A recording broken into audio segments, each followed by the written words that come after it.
अस्सलाम वालेकुम रहमतुल्लाहि व बरकातुहू। आप देख रहे हैं मेरा फेसबुक और यूट्यूब चैनल और मैं हूं गुलाम नबी मद्दी।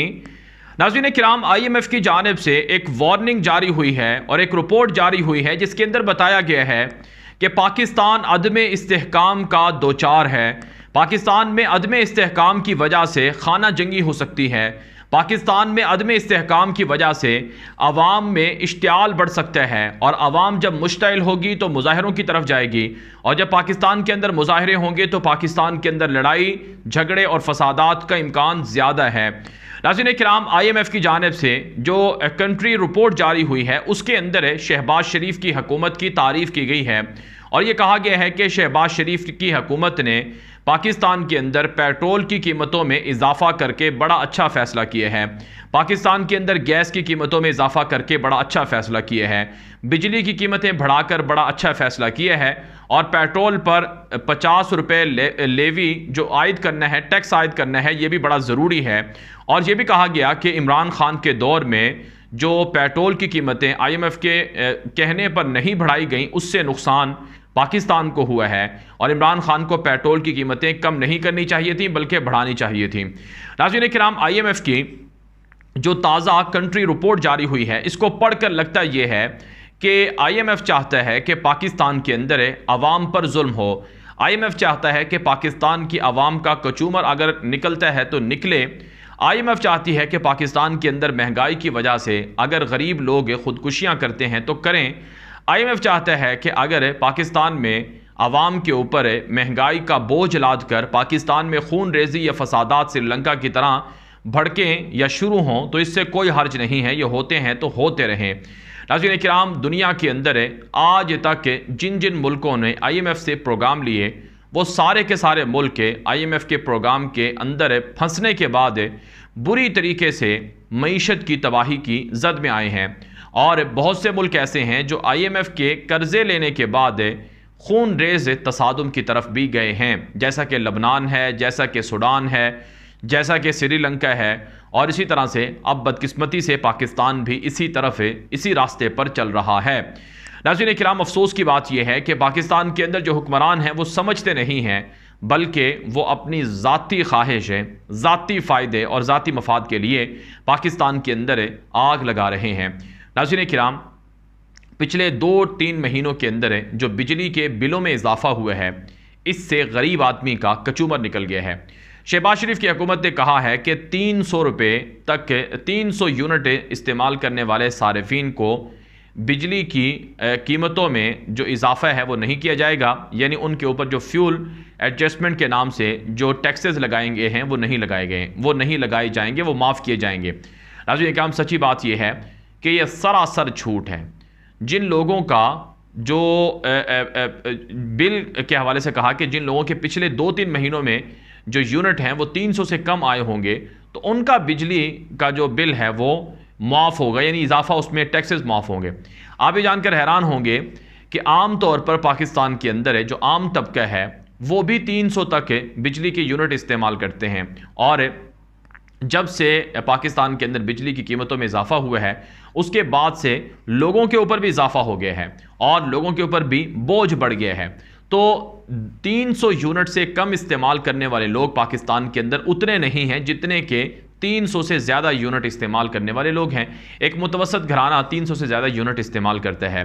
तो आम तौर पर जो कहा गया है कि 140 अरब रुपए फ्यूल एडजस्टमेंट के नाम पर हुकूमत ने बटोरे हैं और लोगों से वसूल किए हैं और जो फ्यूल एडजस्टमेंट की जो कीमतें हैं उनको माफ़ करने के नाम पर 20 अरब रुपए वापस किए जाएंगे, यानी कि 140 अरब रुपए लूट लिए उसमें से 20 अरब वापस करके तो गोया हातम ताई की कबर पर हुकूमत की जानिब से लात मारी जाएगी।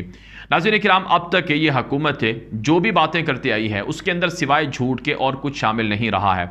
खुद मिफ्ता इस्माइल तस्लीम करता है कि हमारी हुकूमत में महंगाई बढ़ी है। 50% महंगाई शहबाज शरीफ की हुकूमत में हुई है जिसने तमाम के तमाम पाकिस्तान के पिछले 50 साल के रिकॉर्ड तोड़ दिए हैं। अभी तो अवाम को अंधेरे में रखा गया है, बहुत सारी चीज़ें हैं जो अवाम के सामने नहीं हैं। मसलन पाकिस्तान के अहम तरीन असासे बेचे जा रहे हैं, अवाम को इसका पता नहीं है। मसलन शहबाज शरीफ की हुकूमत ने 8,000 अरब रुपए से ज़्यादा का कर्जा ले लिया है, अवाम को इसकी खबर नहीं है। मसलन नाज़रीन पाकिस्तान के अंदर है, अब सर्दियों के अंदर गैस की किल्लत होगी, गैस की कीमतों में इजाफा होगा, गैस नायाब होगी, अवाम को अभी इस बारे में इल्म नहीं है और बहुत सारी चीज़ें हैं जिनको अंधेरे में रखा गया है। नाज़रीन श्रीलंका के अंदर फसादात तब शुरू हुए जब लोगों के पास गैस खरीदने के पैसे ना बचे, जब लोगों के पास बिजली के बिल अदा करने के पैसे ना बचे और जब लोग खुदकुशियों पर मजबूर हुए तो वहाँ पर हालात ख़राब हुए। और इससे पहले हमने इसी तरह के हालात ट्यूनिस के अंदर अरब बहार के दौरान भी देखे थे और मिस्र के अंदर भी देखे थे 2011 के ज़माने में। तो इस वक्त पाकिस्तान को अमलन खाना जंगी की तरफ धकेला जा रहा है और IMF चाहती ही ये है कि पाकिस्तान उनके चुंगल के अंदर फंसे। पाकिस्तान के माहिर और मुमताज़ माहिर माशियात हैं डॉक्टर इशफाक हसन, उनके बकौल IMF ने जानबूझकर हालात ख़राब करवाए कि पाकिस्तान और ये जो हुकूमत है इसके ज़रिए से हालात ख़राब करवाए ताकि पाकिस्तान अगले 10 साल तक IMF के चुंगल में रहे। और जब पाकिस्तान IMF के चुंगल में होगा तो पाकिस्तान को चाइना से जो CPEC का मंसूबा है उसे बंद करना पड़ेगा, रोकना पड़ेगा, क्योंकि IMF नहीं चाहता कि पाकिस्तान वो चाइना के CPEC मंसूबे के तहत रहे। बल्कि आज तो एक ब्लूमबर्ग के अंदर एक ताज़ा रिपोर्ट छपी है कि पाकिस्तान पर 30 अरब डॉलर का चीनी कर्जा चढ़ चुका है जो कि IMF से, वर्ल्ड बैंक से कहीं ज़्यादा है। इसलिए पाकिस्तान को चाइना से बड़ा ख़तरा है।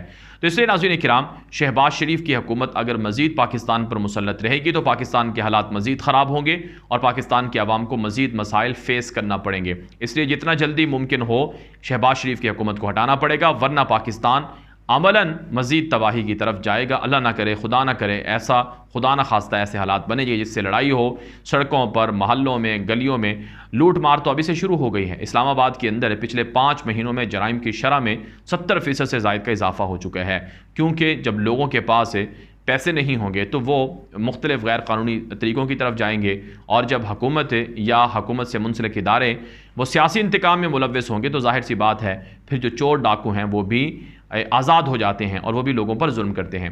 नाज़रीन काम यहाँ पर एक और ख़बर का जिक्र करना बड़ा ज़रूरी है। अफसोसनाक ख़बर है सिंध से। आप जानते हैं पाकिस्तान के अंदर सैलाब की वजह से 4 करोड़ के लगभग लोग मुतासर हुए हैं, जिनमें से सबसे ज़्यादा जो तबाही है वो सिंध के अंदर फैली है। सिंध तकरीबन पूरा साल तबाही का मंजर पेश करता रहता है। कोई दिन सिंध के अंदर ऐसा नहीं गुजरता जिसमें कोई ना कोई आफतें और कोई ना कोई मुसीबतें, कोई ना कोई मसला सिंध के लोगों पर ना आता हो।